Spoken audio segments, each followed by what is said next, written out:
Welcome to Reflections, the podcast that biblically encourages, equips, and empowers women for apostolic life and service. Here's your host, Dr. Cindy Miller. Welcome, everyone, to Let's Talk. I'm so excited for you to join me today. We have a two-part series that we're introducing to you, and it's called Women Who Write. So what's going to happen today is we're going to be talking to our special guest, Leanne Alexander, and we're going to talk about the basics of writing. We're going to talk about uncovering the fundamental aspects of becoming an author, which we are and we love. So it's going to be really basic. How do you get started? Understanding your own writing process, creating time and space for it, which seems to be my struggle, and just practical tips that help everyone on the writing journey. So I'm Cindy Miller. I'm your host for Let's Talk, and this is a podcast produced by Reflections Magazine. And I want to introduce my friend, Leanne Alexander. So Leanne is Associate Editor-in-Chief of the UPCI and Senior Vice President of Pentecostal Resources Group. She has authored 4 books and is host of the Wholyness Podcast. She's an ordained minister of the UPCI and serves as a discipleship director of her local church, the Sanctuary. So Leanne, welcome to our podcast, Let's Talk. And you're just bringing a wealth of experience and information and education. You're just going to really help us to become better writers. For all the women who are listening today that have said to themselves, I want to write.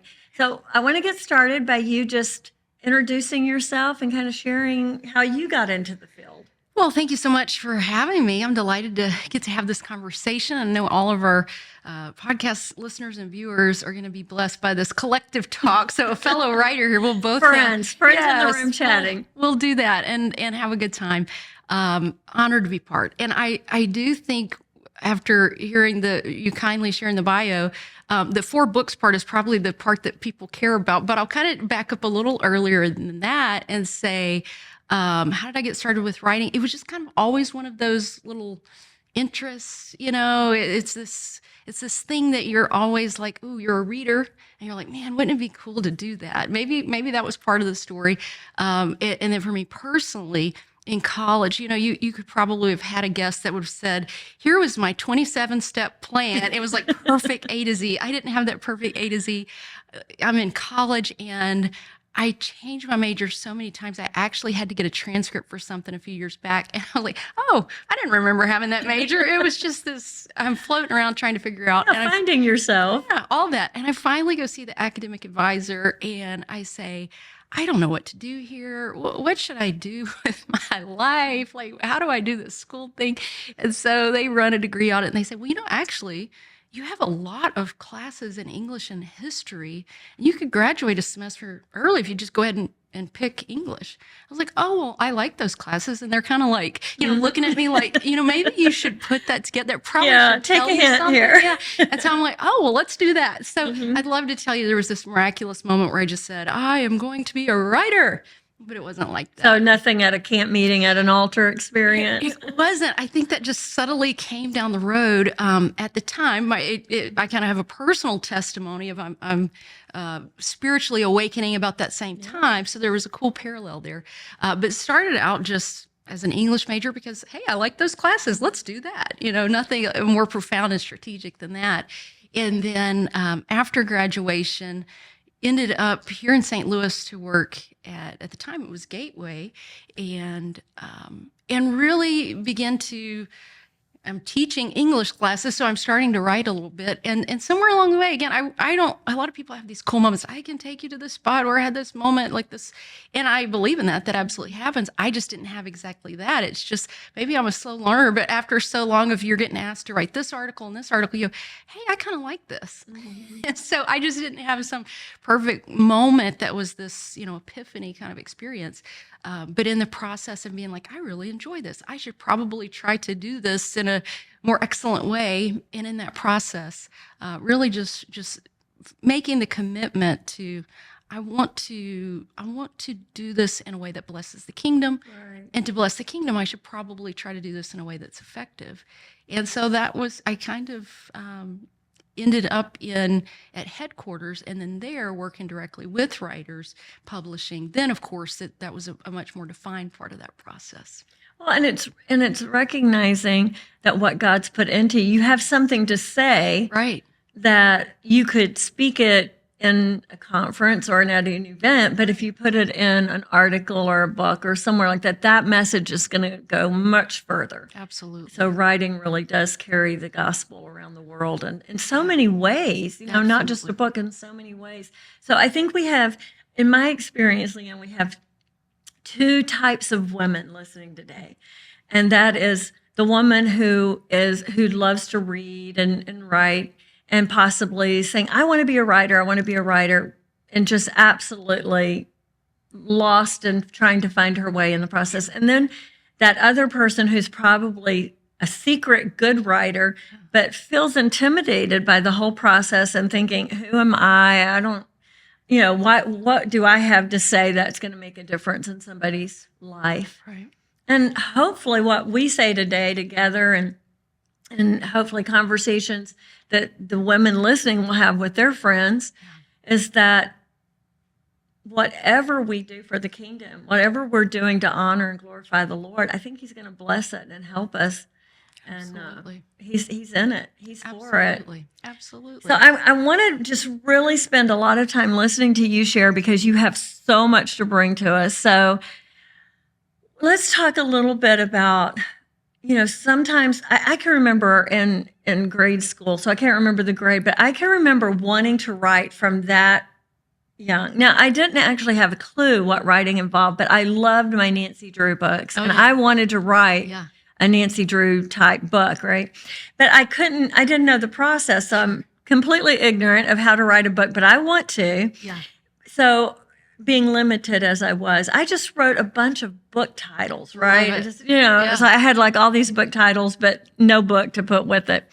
But at some point, going through the educational process and writing, and then, like you said, being asked to do an article here and there, it moved from this little childhood, I want to write Nancy Drew type books, to I wonder if what the Lord is putting in me, God is calling me to do something with it. So you said you had a spiritual awakening. So we're looking at, you loved English, you loved to write. I wanted to write, but really God was just inching us down the path of, the experience to get where we needed to be. So talk to us about when you decided that writing was for you was going to be more than just a hobby. Yeah, that's a great question. And again, I couldn't put it on a calendar, but it would probably be, there probably is a parallel now as I reflect back to my calling to pulpit ministry as well. So I don't know that I could put a number on it, a date on it, but I think as I began to, I mentioned spiritual awakening in college, so I've got a whole testimony we don't have time for. Grew up in the church, incredible family, but it was really in college when a lot of young people are actually having their faith crisis and they're going away from college. I have this faith crisis where I've been just like playing around, life's good, and then getting there and being confronted with things and go, whoa, wait a second, I got to make a decision here. Is this thing real? And thankfully, for the mercy of God, my family, my church, reaching for me, pulling for me, I make the decision in college, I'm going to be a Christian. I'm doing this thing. This is real, and it's for me. And then moving forward and say, okay, well, what does it look like to live as a Christian? Most people figure that out at youth camp, at 14. I figured it out as a sophomore at LSU. But you figured it out. But I figured it out. Here we are. Again, for everybody out there saying, I should be further along. I'm your hope. I'm the encouragement today. It's okay. You can be on the slow track. You're the poster child for late bloomer, right? That's us. That's it. So I think in that process of trying to say, okay, what does it look like to serve God? If we believe in this thing, it's real, we want to be part of it. What does it look like to embrace what I'm supposed to do? In fact, there are probably people listening today that aren't called to write, but they're called to some kind of service in the kingdom. And a lot of what we're going to discuss is absolutely going to apply to them, because it's, how do I take seriously this craft? It's an art in the form of writing. And if they were in music or whatever, there may be this artistic element, but it's also this discipline. How do I take this seriously? And how do I say, okay, if I'm called to give my talents, my gifts to the kingdom, what does that look like? And I'm sure there will be parallels for others out there listening, even who aren't writers.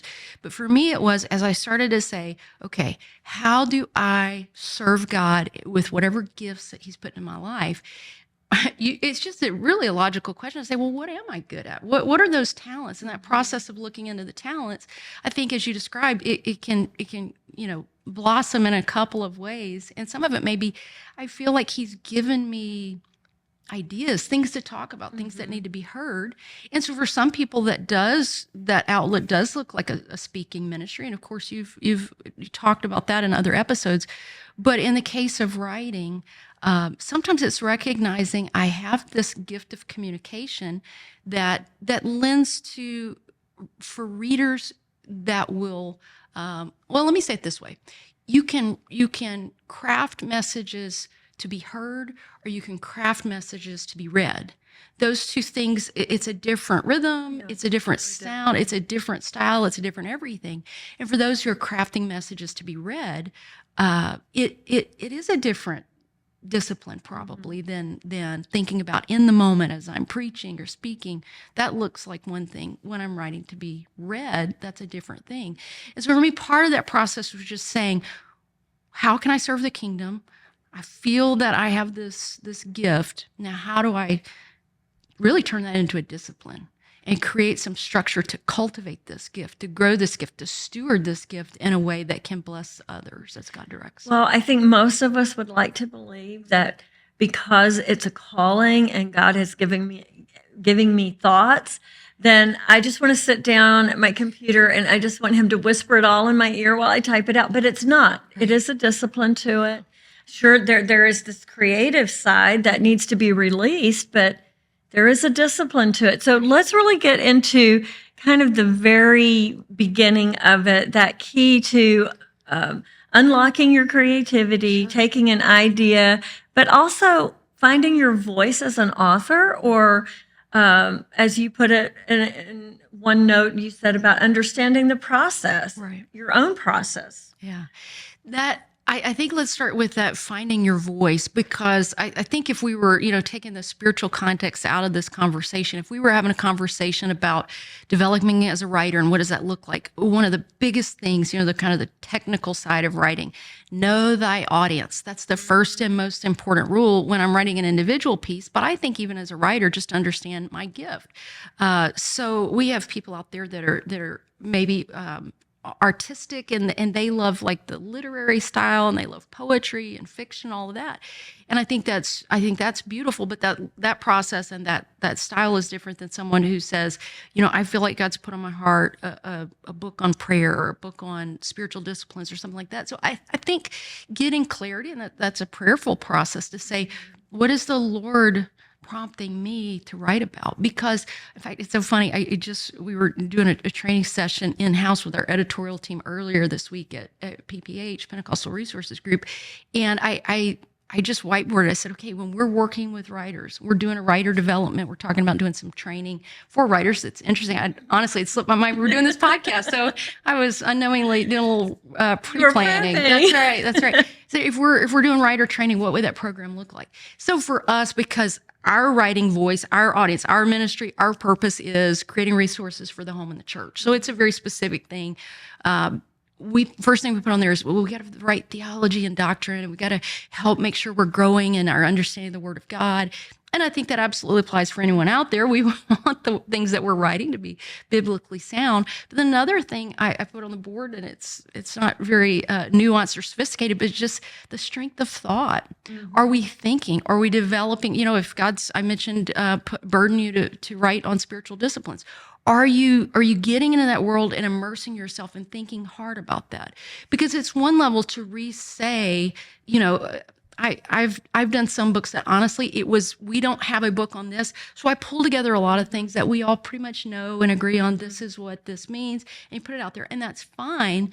But I also hope that we're growing in our theology and we're able to create resources that are thoughtful. And by thoughtful, I don't mean considerate. I mean, it prompts people to think more deeply about whatever God's prompting us to talk about. And don't you think that it's really important for the person who's writing to not just pick a topic randomly. Yes, you have to have passion and interest, but lived experience. Yes. Absolutely. Not writing about things you have no idea. Absolutely right. Write about what you know. Yeah. And what you're experiencing in life, in relationship with others, and in relationship with God. That's so huge. I don't know if I've heard anybody quote Dale Carnegie in the last 20 years. That's reaching back for those of you who remember those days when he was pretty popular. But he would say you have to earn the right to speak about something, either through lived experience or deep, deep research. Mm-hmm. So you sometimes have, of course, we know maybe from our academic side with the Urshan community, you can dive deep into a world and live in that world through research for 6 months, a year, and then write something that's an academic interest, and that can be incredibly profound. But if you're not in it from a research space, it needs to be because it's something you're passionate about, that you're living through and you're working through, and then ideally a little bit of both, right? So you're absolutely right. Hopefully there's both of those elements are at work. Because I know when I'm reading a book, and that author is speaking, you can tell when they're speaking from lived experience, and this is coming from a life that is truly embracing the concepts they're offering, or it's just research based, and it's kind of like, these are 10 great ideas, right. 6 keys to success, 7 steps to. Like, great, but tell me a little story. Tell me about the time this changed your life. How did this really impact you? Did it make a difference for Exactly. you? Not just, it's supposed to make a difference for me, right? Exactly. Okay, I like that. So they're looking at preparing themselves, know your audience. So know your voice, know who you're writing to, know your topic, know your direction, and kind of immerse yourself in it. So what would be the next step? Well, I do think then we want to get into, okay, what does it look like to write? What are we, in a world where I signed up for a webinar this week on, it's about the third or fourth one we've been to this year on like what to do about AI, because in a world where we've now got technology that says, give me a prompt and I will spit you out 3,000 words on whatever. Mm-hmm. That's terrifying. Yes, it is. That's a different situation than what we just talked about. Like, tell me how this changed your life, right? So I think that emphasizes the need for personal experience in the topic. But my point is that landscape is shifting and it looks different to right now, because we're going to have to deal with side note and things like that are very confusing, honestly. But I think a writer needs to understand personally, how do I best write? What's my process? And for me, I'll just say what this looks like for me, and then everybody can go, wow, that's different, and go back to what they're doing, or maybe be inspired. So I think there are 3 basic stages. You could pull a writing textbook and it may spread it out to as many as 6 or 7. But I think the 3 basic stages are planning, when I'm trying to decide, whether it's an article for a magazine, whether it's a Sunday school lesson, whether it's I am sitting down to write a book on fill in the blank topic that the Lord has been prompting me to do. I think you're looking at 3 stages. One is just planning, where maybe it's research, maybe it's just really saying, what am I going to say about this topic? But I'm really just committing to a game plan. And then there's, of course, that writing step where I'm sitting down and doing the hard work of getting these and ideas. It is hard It's hard work. It's a discipline. Let's not It kid is a anybody discipline. out there. Absolutely. If somebody's like, oh, yeah, I like to read. Yeah, this is a fun podcast. I'll do this. Well, let's be real. If you're not willing to write, rewrite, revise, write again, then absolutely you're not in it. It's work. It's work.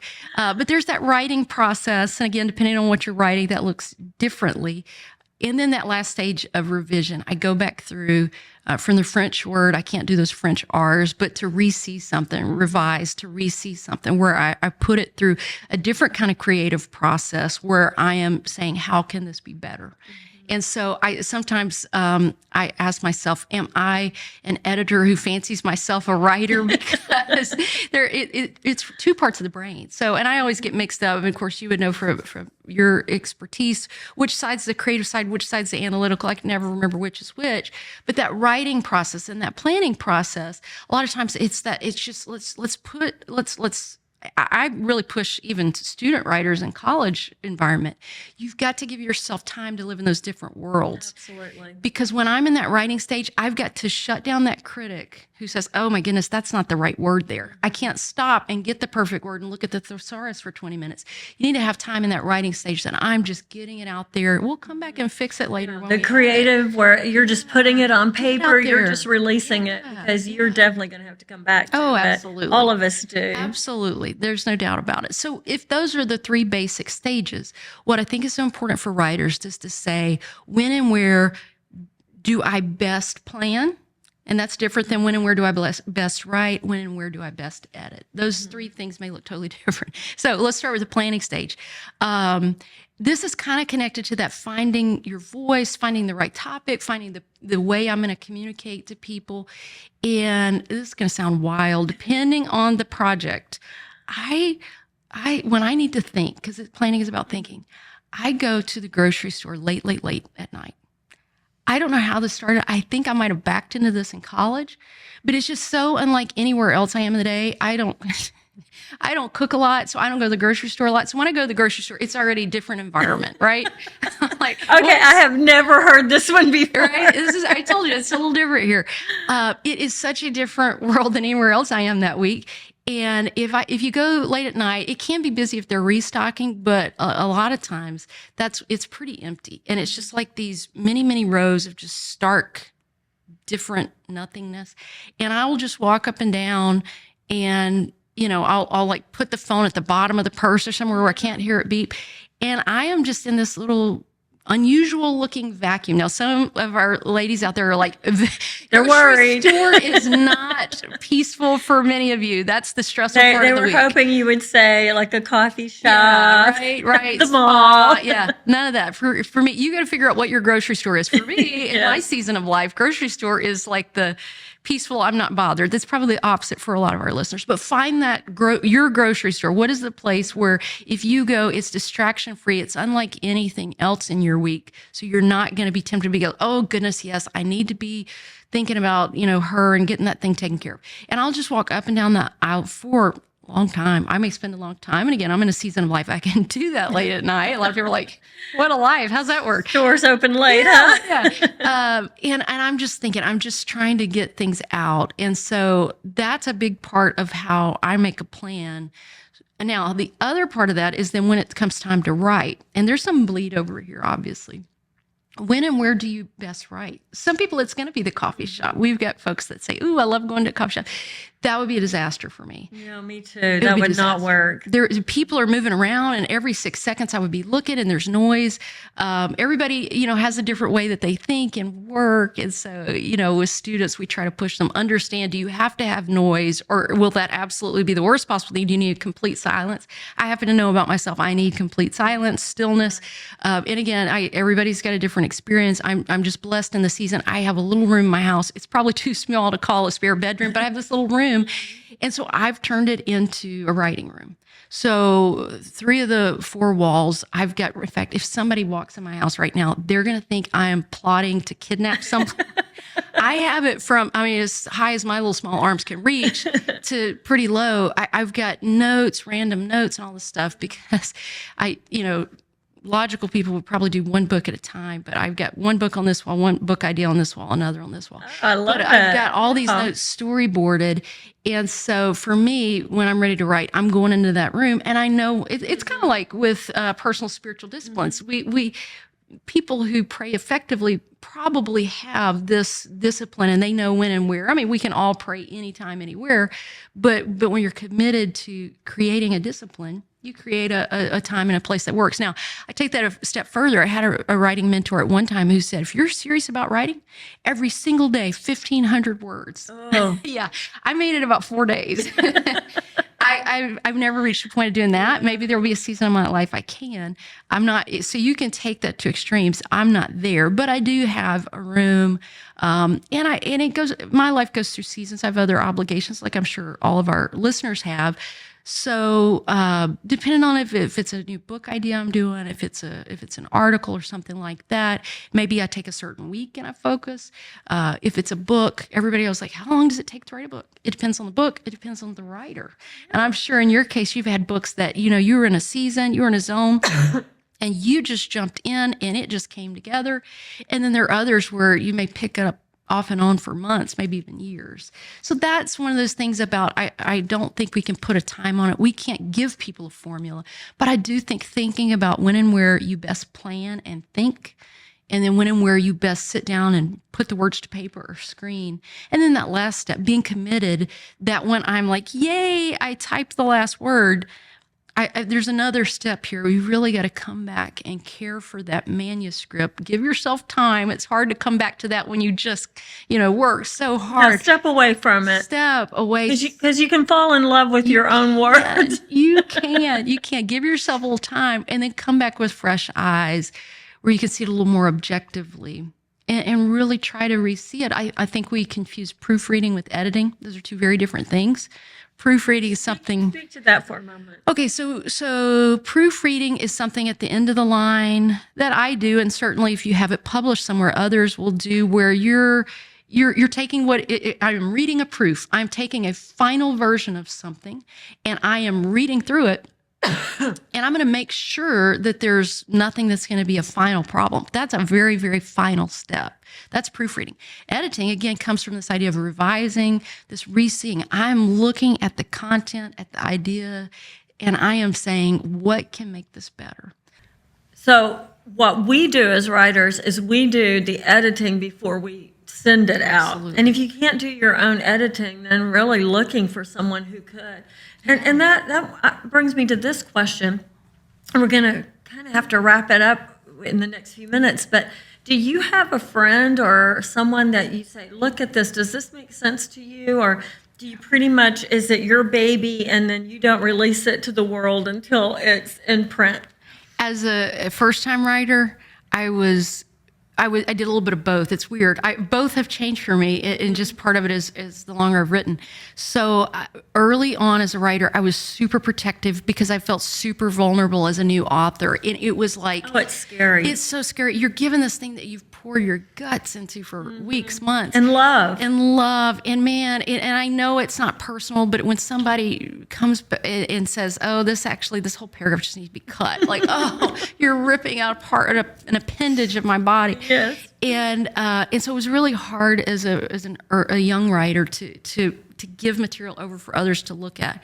Now, I probably, because I've written longer and I value what makes this best. And so I absolutely will let people write. Now, I will say the flip side of that is early on as a writer, you ask that friend to read it. Well, they don't mind reading it because, after you hit them up like every other week for, they're finally like, I can't do this. I don't want to read your work anymore. Yeah. At first, you're like, I don't know if I want you to read my work because I'm so scared you're going to be critical. And then you get over that and you share people. But then there comes a point where it's like, and again, this is not everybody. If you're writing a lot, you have to find a circle so you're not just peppering the same person. So you got to kind of spread it out so you're not overwhelming your friends who are kind to look at something my two for friends. You. Yeah. They don't want to be my friends anymore. Yeah. Well, you know what? I had the same experience early on.